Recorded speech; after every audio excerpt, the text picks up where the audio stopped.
السلام علیکم ورحمۃ اللہ وبرکاتہ۔ اللہم صلی علی سیدنا محمد وعلی آل سیدنا محمد مبارک وسلم۔ ایک اہم مسئلہ ہے کہ عید کی نماز جو ہے نا، یہ ہمارے پاس سال میں 2 مرتبہ اس کا وقت آتا ہے اور ہم عید کی نماز پڑھتے ہیں، اور پھر خصوصاً ہمیں نا کتابوں سے دیکھ کر اس کو سیکھنے کا موقع بھی نہیں ملتا، اور کسی سے معلوم کر کے علماء کے پاس جا کر معلوم کرنے کا ٹائم بھی نہیں ملتا، حالانکہ کرنی چاہیے۔ معلوم کر کے پھر معلوم کرنے کے بعد صحیح طریقے سے معلوم شدہ طریقے کے مطابق اپنے پاس علم ہوگا نا، تو علم کے مطابق عمل کریں گے تو اس کا اجر ملے گا، ثواب ملے گا، اور یقین کے ساتھ انسان کرے گا، نیتوں کو درست کر کے خلوص کے ساتھ کرے گا۔ تو عید کی نماز کا طریقہ ہمیں استحضار کرنا چاہیے۔ تو اس کا طریقہ یہ ہے کہ عید کی نماز جو ہے 6 زائد تکبیروں کے ساتھ ہوا کرتی ہے۔ ابھی 6 زائد تکبیریں کس وقت کہی جانی چاہیے، اس سے صرف اس بات کو جو ہے نا سمجھنا ہے، اور پھر دیکھنا یہ ہے کہ کون سا عمل کس وقت مناسب ہے، وہی اسی وقت کرنا ہے، نہ کہ آگے پیچھے۔ مثال کے طور پر عید کی نماز جب شروع کرتے ہیں تو سب سے پہلے اس میں ابتدا کی جاتی ہے اللہ اکبر کے ساتھ، اس میں امام شروع کرتا ہے، مقتدی بھی ساتھ شروع کرتے ہیں، اس کے بعد پھر ثنا پڑھتے ہیں۔ ثنا پڑھ لی تو ثنا پڑھنے کے بعد اعوذ باللہ بسم اللہ پڑھنے سے پہلے، فاتحہ سورۃ پڑھنے سے پہلے، ثنا پڑھنے کے بعد کیا کرتے ہیں، ہاتھ اٹھاتے ہیں اللہ اکبر اور ہاتھوں کو چھوڑ دیے، پھر اس کے بعد اللہ اکبر، پھر نیچے چھوڑ دیے، پھر تیسری مرتبہ اللہ اکبر، اس کے بعد پھر ہاتھوں کو باندھ لیا۔ ہاتھوں کو باندھنے کے بعد امام پھر اعوذ باللہ بسم اللہ پڑھ کے سورۃ فاتحہ اور سورت پڑھ کے اسی طریقے سے یہ رکوع اور یہ عمل جو ہے نا پورا کر لیتا ہے۔ ایک رکعت پوری ہوتی ہے، دوسری رکعت کے لیے جب اٹھتے ہیں تو اٹھنے کے بعد سب سے پہلے بسم اللہ، اس کے بعد پھر فاتحہ، اس کے بعد پھر سورت پڑھی جاتی ہے۔ سورت پڑھنے کے بعد رکوع میں جانے سے پہلے 3 زائد تکبیریں کہی جاتی ہیں۔ کیسے؟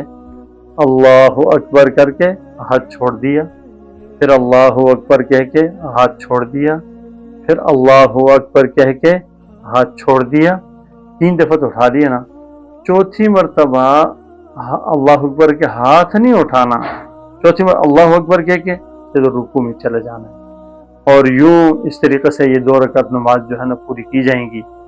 2 رکعت نماز کے پوری کرنے کے بعد پھر نماز کے بعد عموماً دعا ہوا کرتی ہے، خطبے یا کسی اور عمل کے بعد نہیں۔ تو نماز کے بعد انسان مختصر سے دعا بھی مانگ لے، تکبیرات کا اہتمام کریں، اور اس کے بعد پھر اس عمل کو پورا کر لے۔ تو پھر اٹھ کے بعد دعا کے بعد پھر اٹھ کے خطبہ پڑھیں۔ یہ خطبہ سننا واجب ہے۔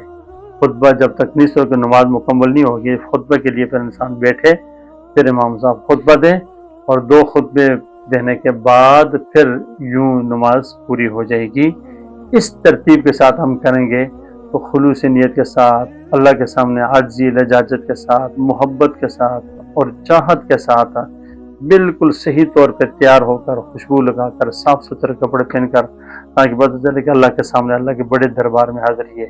تو پھر یقین رکھیے گا قبولیت کا کہ اللہ پاک انشاءاللہ قبول فرمائیں گے اور ہماری نجات کا ذریعہ بن جائے۔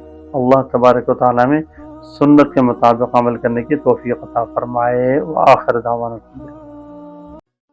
بسم اللہ الرحمن الرحیم، نحمدہ ونصلی علی رسولہ الکریم، اما بعد، اعوذ باللہ من الشیطان الرجیم، بسم اللہ الرحمن الرحیم، قد افلح من تزکا، صدق اللہ العظیم۔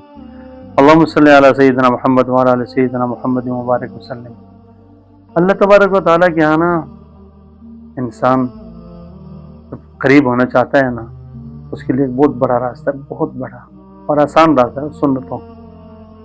بس دیکھیں آقا صلی اللہ علیہ وسلم نے جو کیا، جس طرح کیا، اسی طریقے سے ہم کریں تو بہت ہی قرب خداوندی حاصل ہو جائے گا۔ اگر آقا صلی اللہ علیہ وسلم کے طریقے سے ہٹ کر کچھ بھی کرتے ہیں نا تو قرب نہیں ملے گا، بعد ملے گا، دوری ملے گی۔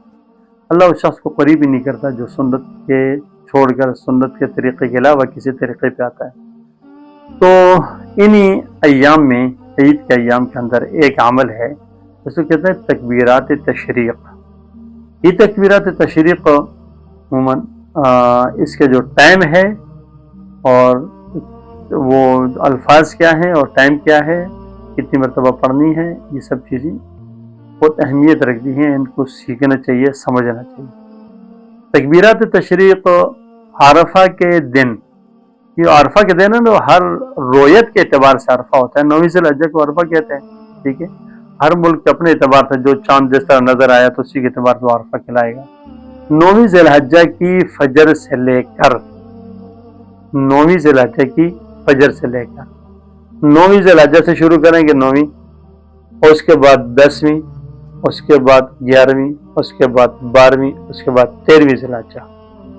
تو 9 ذی الحجہ کے فجر سے شروع کریں گے 13ویں ذی الحجہ کی عصر تک، ہر فرض نماز کے بعد ایک مرتبہ مرد حضرات قدر بلند آواز سے، یعنی اتنا ہو کہ کم از کم جب بھی نماز سے سلام پھیریں تو کچھ محسوس ہو کہ کچھ پڑا ہے، یوں نہیں ہے کہ بالکل دھیمے دھیمے آواز ہے۔ اس میں مروت یہی ہے کہ تھوڑا سا آواز کے ساتھ پڑھیں تاکہ پتہ چلے تکبیر پڑھ رہے ہیں، نہیں یہ ہے کہ بالکل دھیمی دھیمی آواز سے طرح کے، نہیں، یہ آداب نہیں ہے۔ آداب یہ ہے کہ انسان جوش کے جذبے کے ساتھ اللہ کا نام محبت کے ساتھ لے، سنت کے مطابق یہی ہے کہ انسان ایک مرتبہ مرد حضرات تھوڑے سے قدر بلند آواز سے، اور عورتیں جو ہیں نا فرض نماز کے بعد جب بھی فرض نماز پڑھیں تو سلام پھیریں تو آہستہ آواز کے ساتھ ایک مرتبہ پڑھنا واجب، مرد عورت کے اوپر ہے، سب کے اوپر ہے، جہاں بھی ہیں یہ فرض نماز کے بعد پڑھی جاتی ہے۔ تو کوئی لوگ کہتے ہیں یار اس کے بعد زائد پڑھ لوں، تو بھائی زائد آپ ویسی پڑھتے رہیں، لیکن آپ سنت جو ہے نا وہ یہی ہے، ایک مرتبہ پڑھنا، یہ طریقہ سنت کا یہی ہے۔ مزید جتنے بھی پڑھتے رہیں تو پڑھتے رہیں، لیکن یہ منسوب کرنا کہ یار سنت ہے میں زیادہ پڑھوں، میں اور زیادہ پڑھوں، میں سنت پر عمل کر لوں گا، میں سنت عمل یہی ہے، اس کے علاوہ انسان جتنا پڑھے گا ثواب میرے گا، اس کو اپنا ثواب تو الفاظ کے اندر پڑے ہوئے نا، لیکن جو یہ اس وقت کے اندر پڑھنا ہے نا وہ ایک ہی مرتبہ، تو وہ کیا ہے، وہ ہے اللہ اکبر، اللہ اکبر، لا الہ الا اللہ، واللہ اکبر، اللہ اکبر وللہ الحمد۔ یہ اس ترتیب کے ساتھ اس کو پڑھنا۔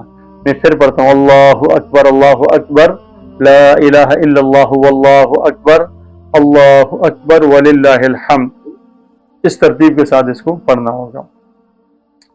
اور یہ 23 نمازیں کل بنتی ہیں عرفہ کی، فجر سے شروع کر کے نا تو 13ویں کی عصر تک کل 23 نمازیں بڑھتی ہیں، اس کے بعد پڑھنا ہے۔ اللہ تبارک تعالیٰ ہمیں سنتوں کے مطابق سارے اعمال کرنے کی توفیق عطا فرمائے۔ السلام علیکم ورحمۃ اللہ۔